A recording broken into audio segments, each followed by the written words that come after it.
Thanks, team. If you're on camera, you won't be in the recording. Okay, so we have evaluated functions in the past where we've taken a number and we've put it into a function, right?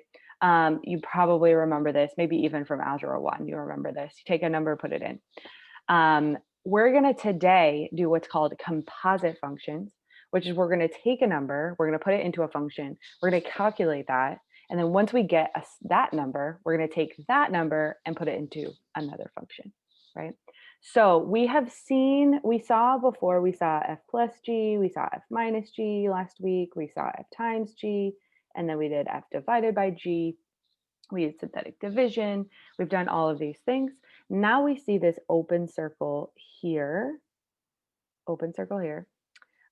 and we read this f of g of x.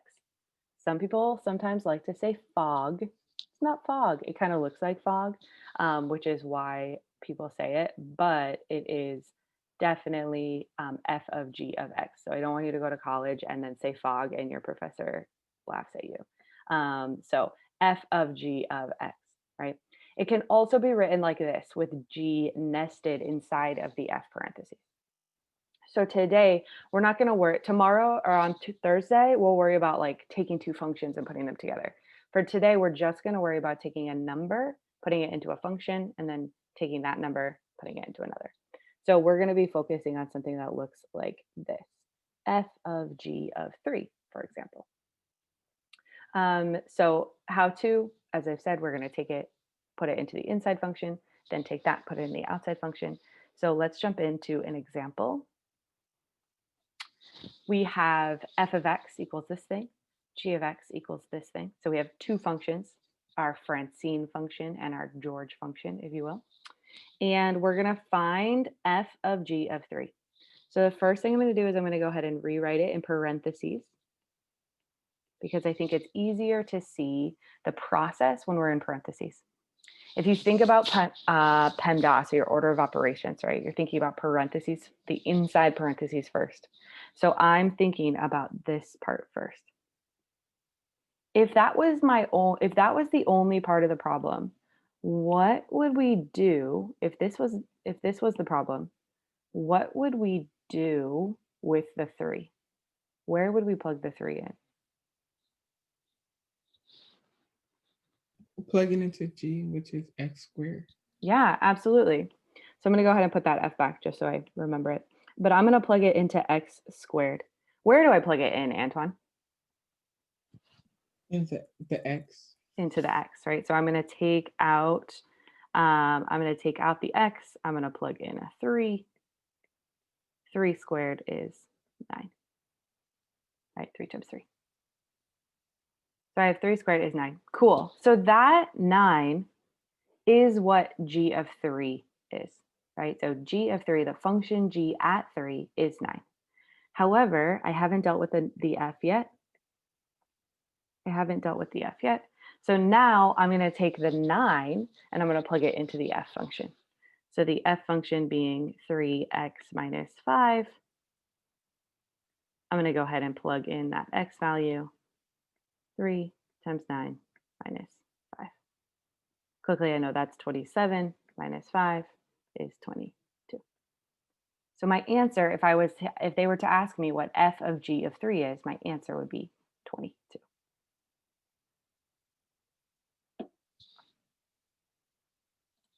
Quickly tell me on that example, how are you feeling? Does this make sense? Does this make tons of sense? No sense at all?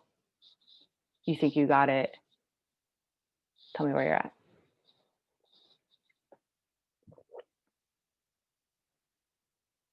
Thank you, thank you. Awesome. So this is where we're at. A lots of 4s, 3s, and 5s. We got a couple 1s, a couple 2s. Totally awesome. I'm a huge fan of that. Cool. Let's try one. I'm going to leave this example up here, but I want you to try an example on your own here. So one thing to note, f of x has 2 x's. So when you get to that x place, right, when you get to where you're plugging into f, I want you to plug it into here and into there. G of x is this function here, the square root of x minus 8. we're finding f of g of 12. So I'll help you set it up. We're going to write it exactly, the letters go in the same way, f of g of 12. I'm going to give you 30 seconds to get started here. Go ahead and see how much you can do in the next 30 seconds. Go.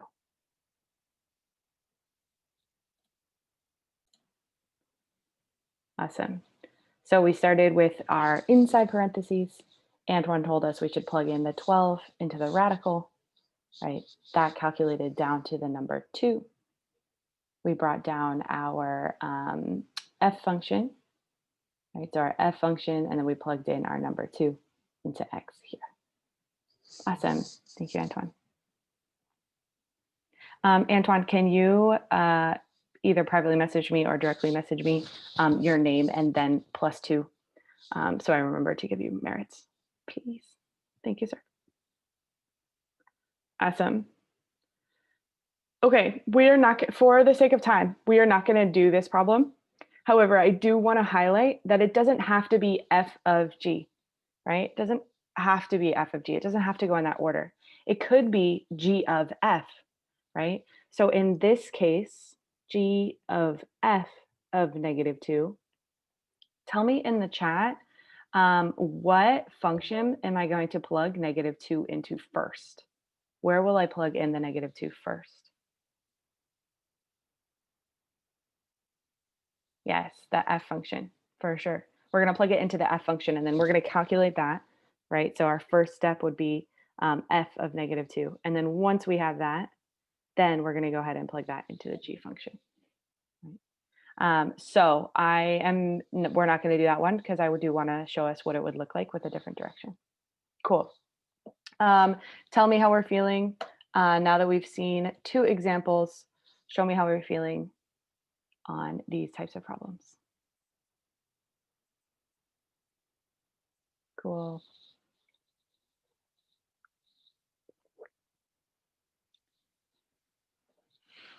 Awesome. Hi, Peyton. Good morning. Saw you sneaking. Awesome. Awesome. It looks like we are all at 3s, 4s, and 5s now. Go ahead and show you this one. We're at 3, 4s, and 5s now. Lots of 5s, which is awesome. Love to see it. If you're still a 3 or a 4, no problem. We will have some more practice at the end. Cool. All right. So we have probably felt fairly familiar with plugging them into equations, right? There are 2 other methods that we are going to think about today. One is from a graph, and one is from tables, right? So from a graph and from tables. I actually really love doing it from a graph, so it's kind of like cool to see.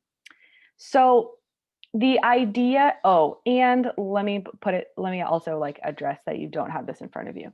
Obviously, if we were in class, I would have printed this out and you could have taken a look at it. Because we don't have it in front of us, you have access to the notes, which I will drop in one more time here if it goes too fast. So you have access to those if you need it. Or if you want to go ahead and draw it, would not recommend drawing it out, just because like there's a lot of points, and you don't necessarily need them for that long. So I'm going to show you 2 of these. I'm going to show you one of these examples and then see where you can get on the second one, and then we'll work on 3 and 4 as well. So try to do it off my screen. If you need to see it on your screen, you have that link there. So what this technically means when we see f of g of a number, right? What it means for graphically, right? We've seen what it means in an equation. What it means graphically is they're going to tell you the x value, as always, and they're asking you where is the function at that x value, right? So that's always the question that I'm asking. So where is the function at that x value, right? Where is the function? And when I say where is the function, I'm specifically talking about height, right? When I say where is the function, I'm talking about what's the height of the function at that x value. The height of the function is also also the y value, right? So we're essentially saying what's the y value at that x value. So if I know that x is 1, I'm going to go on my x-axis to the number 1, which would be right here. And I'm going to look for the function that it tells me. It's asking me g of 1. So I'm going to use my g of x equation, function, which would be this one here, right? This is f of x here. So if I'm at my x value of 1, I'm going to go to the g function, which is this point here, right? Here's where I meet the g function, and I'm going to find the height. What is the height? What is the number that represents the height or the y value at this x? Yeah, good job. It's 4, right? So g of 1 equals 4. If it asked me for f of 1, I would go down to the f function. But it asked me for g of 1, so I'm going to go up to this function here. So g of 1 is 4.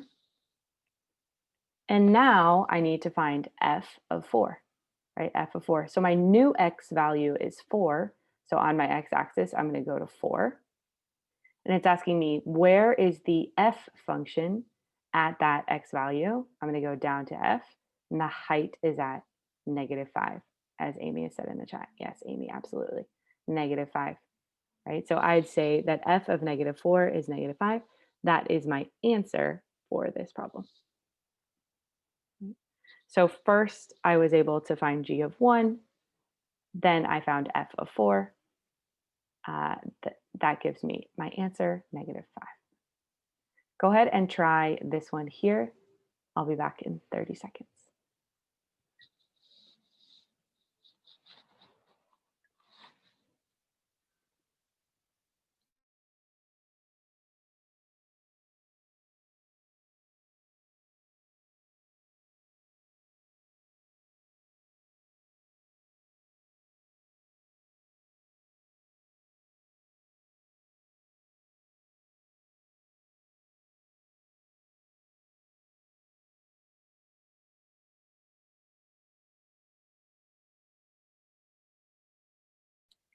If you think you have an answer, you can direct message me in the chat.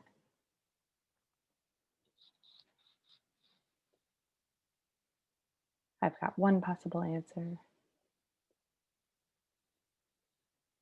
Got two possible answers. Thank you for your answers. I've got 4 possible answers. Thank you.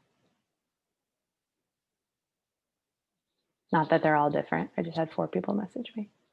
I had 4 people message me so far. I had 6 people message me so far. Awesome. All right. Brittany, if it's possible, could you come off mute and talk us through how you did this problem? If it is not possible, that is okay. Just let me know.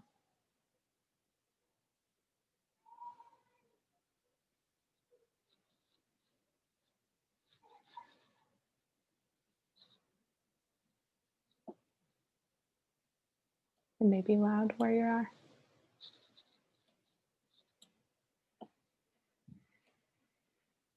Got it. Okay. No problem. Thanks for letting me know, Brittany. So we have f of -1.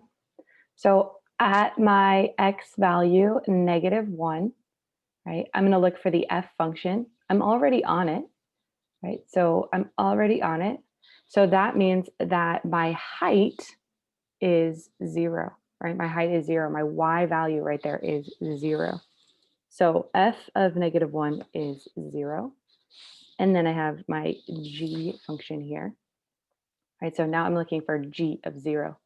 So when x is 0, right here, the origin, right, on the y-axis, right, where is my g function? My g function is up here at +5, at +5. So I know that this is 5, so my answer would be 5. Amazing, amazing, amazing. All of the answers that were messaged me were correct, so thank you, great job. All right, +5. Yeah, Antoine, what's up? Just to clarify something. Yeah. The y-axis is the f of x, and then the x-axis is the g of x. Good question. So the x in both f f of x and g of x. The x itself is the x-axis, right? So this x value, like the number 1, the number is the x value. The g of x, like g of x, like this, or f of x, like this, both of those are fancy ways of writing y. So you might remember that. I think Ms. Velasquez mentions that like these are like their names, right? Instead of just calling them like y1 or y2, we can call them like g of x or f of x. But both of those are referring to the y. It's the x by itself that refers to the x. Okay, thank you. Yeah. No, great question. Thank you, Antoine. Amazing. Cool. Okay, so then we see here nested values here. So f of 4 and then f of that. So f of 4. So we're going to take the 4, plug it into f. Whatever we get, we're going to plug that into f again, right? So if I start with f of 4 here, right? F of 4 on my x value is 4. Where's my f function? My f function is at -5. -5. And then f of -5, so my new x value is -5. So I'm going to go on my x-axis out to -5. Does the function exist at -5? It's not there, right? It's not. So what's the word that means the function does not exist? Or what is one of those fancy words that we usually use?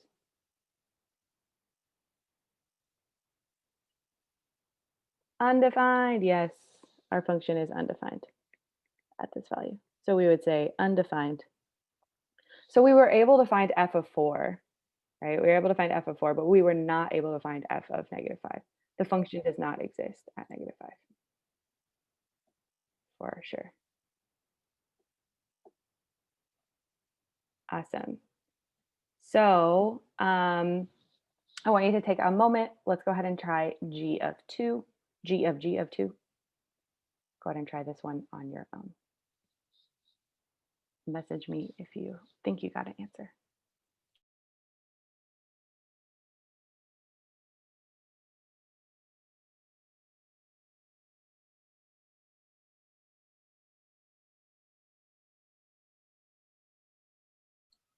Thank you, Amy. Great job.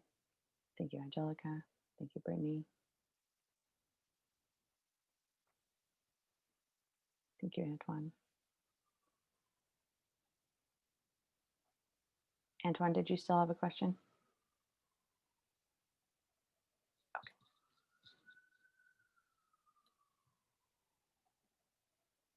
Cool.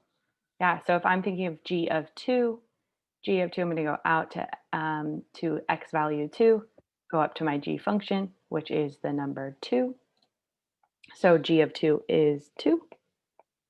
And now I'm looking for, oh, look at that, g of 2 again. So going out to my x value, going up to g, I see my value 2. So my answer overall would be 2. Answer overall would be 2. G of 2, and then I did g of 2 again. Cool. I'm going to go ahead and relaunch this one more time. How are you feeling about graphs? Now that we've done 4 examples, how are you feeling? It's okay to still be a 1, totally okay to still be a 0, no big deal.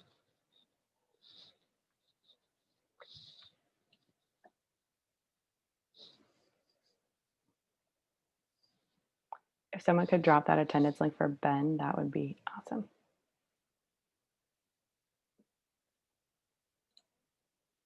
If you have the form, Ben, the password is it's a common. It is a common.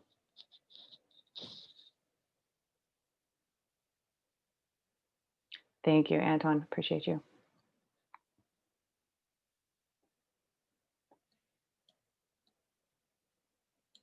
Awesome. All right, it looks looking like we're at some 4s and 5s. We got a couple 1s. If you're a 1, we will practice together during our practice time. Cool. Okay, I want us to look at one more way that we can do this. It's very similar to a graph, which is that it is from a table. So let's say instead of a continuous function like we have here where the lines are connected, you might have a discrete function where you just have the points here. So let me explain how this table works because it is a two function table. You have your x values here and your f of x values here, also known as y. So you're very familiar with these tables, right? Where there's like x here, y here. You know this is -4, 2, -3, -4, -2, 0, etc. Please don't feel like you need to write the whole table down. You can if you wish. What you might also be like guess is that this is just the other function. So let's pretend that f of x did not exist, right? If f of x did not exist, then this would be the point here for the g of x function. So this is like our second y value. So we'd have -4, 3, -3, -1, 0, -3. All of those are points on the g function. So they're just not wasting any space and they're combining the two tables together. Right? So when we think about our x values, right, their relationship to their y values in the function, we're going to do the exact same thing as we've been doing. So I'm going to write this. Remember, f of g of -2. I'm going to write f of g of -2. I'm going to plug -2 into the g function. Right? So remember, I'm thinking about this portion first. -2 is my x, and I want to know where g is. So if my x value is -2, I'm going to go to where -2 is. I'm going to go to the g function, which is over here. So I'm at -2. I'm going to go out to here, which would be +1. Absolutely. So I have +1. And now I need f of +1. So my x value is +1. I'm going to go to my f value, which is 3. Right? So f of 1 would be 3, which is my answer for this problem. F of 1 equals 3.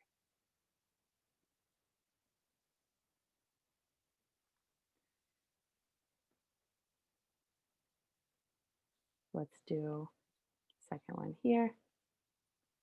So I have g of f of 3. Remember, we're working with the opposite direction. So g of f of 3. So I'm going to take my 3 and plug it into f. So I'm going to go to where x equals 3 and go to my f value, which is +4. And then I have my x value is 4. And I'm going to plug it into the g. So my x value is 4. And I want to go to the g value, which is +2. So my answer here would be +2.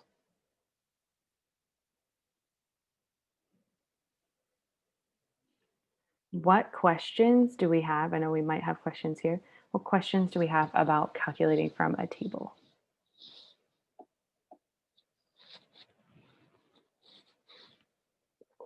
Feel free to raise your hand as Antoine did, or use your thumbs up. I see you, Amy. Thanks for your thumbs up.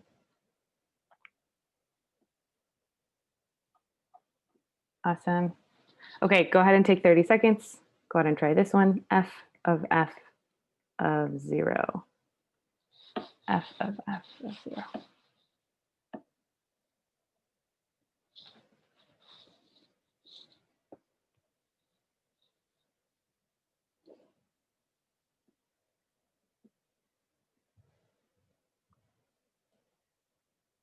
Let me know in the chat if you'd like to walk us through this one.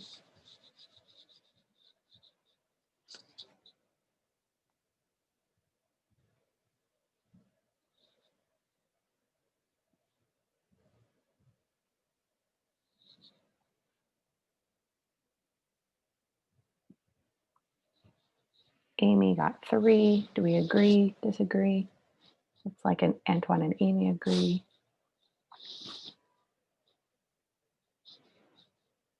Amy, do you want to take us through this one? It's okay if not. Yes. So you have to look for f of 0. So I did that, and the y would be 1. So now you have to look for f of 1, which will be, the y value would be 3. So your answer is 3. The y value would be 3. So my answer is 3. Perfect. Very succinct, Amy. Great job. Awesome. All right. So today we originally thought about equations, right? Originally thought about those equations. Then we moved forward and we thought about the graphs and we thought about tables. Are there any overarching questions, anything that you're still thinking about? Anything that we're like, I know a few of us are still feeling a little funky about graphs. Yeah, Antoine, go ahead. Sorry. 0 would be considered for the graph. Would 0 be considered undefined, or would it just be 0? It would just be 0. So if the height, if it's on the x-axis, like how we found this point right here, right? I'm in the table, not the graph. Sorry. Oh, in the table. So undefined would be like if we had f of -6. -6 is not an x value that is on this table, or like f of 10. X, like 10 is not an x value that we have on this table, so we can't calculate it. So if we had to do like f of -1 and it said -10 right here, and then we had to go to like g of -10, we wouldn't be able to do it. That would be undefined. 0 is the number 0. That would be like being on the x or the y axis on the graph. Okay, thank you. Yeah, no, those are great questions, Antoine. Awesome. Amy wants to know if we can go over our homework. Yes, absolutely. So for our homework, you are popping in your notes here, right? You're popping in your notes here. You have 9 written problems. So you have 3 that are like just like by hand questions. And then you also have 6 ACT questions that you are trying here. You will eventually put your answers in your checkout form. So way down here in your checkout, in your Google form, this is where you're going to check your answers for part 1. That this has a form that will let you like spit it out. So just that portion there, just a heads up. And then in section 2, you do have 2 options. You can choose to do hand problems if you just like to write on paper and you hate IXL. If you're like, nah, I like IXL because it lets me do things in my head, that is totally fine too. You can choose option 2 if you are like, I want to do this in my head person. If you're on option 2 and you're like, whoa, actually, I hate this, and you want to go back to option 1, you're totally welcome to. So don't feel like you need to do one or the other. You can choose whichever one you would like. Amy had a question for number 6. I'm going to go over number 6. If you need to check out, it is about 9:45, so you are welcome to sign off if you're ready. If you want to see number 6, feel free to stick around. Otherwise, I will let you all head out, and I'll see you on Thursday. Send me a text message if you need any support. I'm happy to help. That being said, number 6, given the function below, what is f of 4? F of 4. Yeah, Amy, what are you thinking here? What is throwing you off? You can come up mute. Wait, can you repeat the question? My bad. Yeah, no, what is what's making you like, whoa, what do I do here? The the bracket and the rest and the numbers from there. Okay, so you might remember piecewise functions. That's what this one is. Piecewise, this part right here where it says x is less than 4 and x is greater than or equal to 4, these are telling you the constraints. So this portion and this portion are not a part of the problem. These are the constraints. They're telling you like the domain restrictions. So this is telling you that x is the number 4, right? So then if x is 4, are we going to use the top one where x has to be less than 4, or are we going to use the bottom one where x is greater than or equal to 4? Which one fits with x equals 4? The bottom one. The bottom one, right? Because x is greater than or equal to 4, and we have that one. So we're going to actually ignore this one entirely, and we're going to use this one here. So then you're going to plug 4 into this x value right there. So you would have negative 1/2 times 4 minus 3. I think you can go from there, yeah? Yes, I knew that. I was just overthinking it. Okay. Thank you. Yeah, no problem. Happy to help. All right, team. Accelerated, I will see y'all later. If you have any more questions, feel free to send me a text message. I'll answer them at 10:30 after my pre-calc class is done. Cool. Bye, y'all.